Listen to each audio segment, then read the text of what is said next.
പശ്ചിമേഷ്യയിൽ യുദ്ധഭീതി അതിരൂക്ഷമാകുന്ന ഈ സാഹചര്യത്തിൽ രാജ്യത്തിന്റെ സുരക്ഷ ഉറപ്പാക്കാൻ ഇന്ത്യ തന്ത്രപരമായ നീക്കങ്ങളിലാണ്.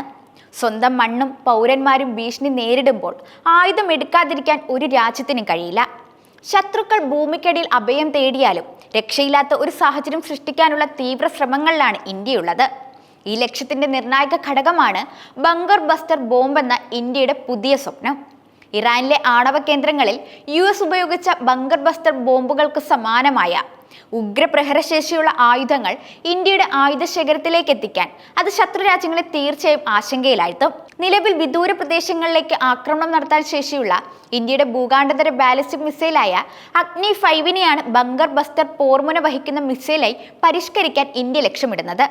പുതിയ അഗ്നി മിസൈലിന് ഏകദേശം 7500 കിലോയോളം ഭാരമുള്ള പോർമുന വഹിക്കാൻ കഴിയും. പെലോഡിന്റെ ഭാരം കൂടുമ്പോൾ മിസൈലിന്റെ പ്രഹര പരിധിയിൽ അല്പം കുറവ് വരും. എങ്കിലും നിലവിൽ അഗ്നി 5 മിസൈലിന് 5000 കിലോമീറ്ററിനപ്പുറം വരെ ആക്രമണം നടത്താൻ സാധിക്കുമെന്നതും ലക്ഷ്യസ്ഥാനത്ത് കൂടുതൽ ആഘാതം ഉണ്ടാക്കുക എന്നതുമാണ് ഈ പുതിയ പദ്ധതിയുടെ പ്രധാന ലക്ഷ്യം.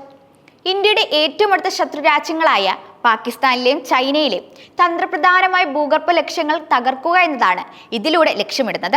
ഭൂമിക്കടിയിൽ 80 മുതൽ 100 മീറ്റർ വരെ ആഴത്തിലേക്ക് തുളഞ്ഞു കയറി സ്ഫോടനം നടത്താൻ കഴിവുള്ള പോർമുനകളാണ് ഈ മിസൈലിന് ഉണ്ടാകുക. പാകിസ്ഥാന്റെ ആണവ ശേഖരം സൂക്ഷിച്ചിട്ടുണ്ടെന്ന് കരുതുന്ന കിരാന കുന്നുകൾ പോലുള്ള കനത്ത ഉറപ്പുള്ള ഭൂഗർഭ കേന്ദ്രങ്ങളെ ഒറ്റ ആക്രമണത്തിൽ തകർക്കാനുള്ള ശേഷി ഈ മിസൈലിനുണ്ടാകും. ഓപ്പറേഷൻ സിന്ദൂർ എന്ന പേരിൽ പാകിസ്ഥാനെ മുട്ടുകുത്തിച്ച ഇന്ത്യയുടെ സൈനിക നടപടിയിൽ ഉപയോഗിച്ച സാങ്കേതിക വിദ്യകളിൽ ഭൂരിഭാഗവും പ്രതിരോധ ഗവേഷണ വികസന സംഘടനയായ DRDO ആണ് വികസിപ്പിച്ചെടുത്തതെന്ന റിപ്പോർട്ടുകൾ നേരത്തെ പുറത്തു വന്നിരുന്നു.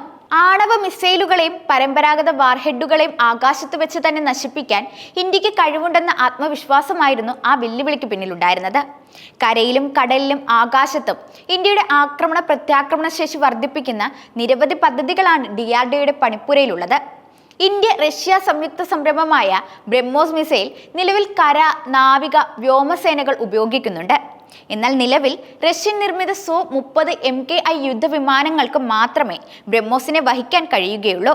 ഇന്ത്യൻ വ്യോമസേനയുടെ മറ്റ് യുദ്ധവിമാനങ്ങളിലും ഉപയോഗിക്കാനാകുന്ന ഭാരം കുറഞ്ഞതും ചെറുതുമായ ബ്രഹ്മോസ് NG വികസിപ്പിക്കാനുള്ള ഗവേഷണത്തിലാണ് DRDO. ഇത് ഇന്ത്യൻ വ്യോമസേനയ്ക്ക് കൂടുതൽ കരുത്ത് പകരും. ഒരു ഹൈപ്പർസോണിക് ക്രൂയിസ് മിസൈലിന്റെയും ഒരു ഹൈപ്പർസോണിക് ഗ്ലൈഡ് വെഹിക്കിളിന്റെ നിർമ്മാണ പ്രവർത്തനങ്ങൾ പുരോഗമിക്കുകയാണ്. ഗ്ലൈഡ് വെഹിക്കിൾ പദ്ധതിയുടെ പരീക്ഷണം 1-2 വർഷത്തിനുള്ളിൽ പൂർത്തിയാക്കി സൈന്യത്തിന്റെ ഭാഗമാക്കാനാണ് ലക്ഷ്യം.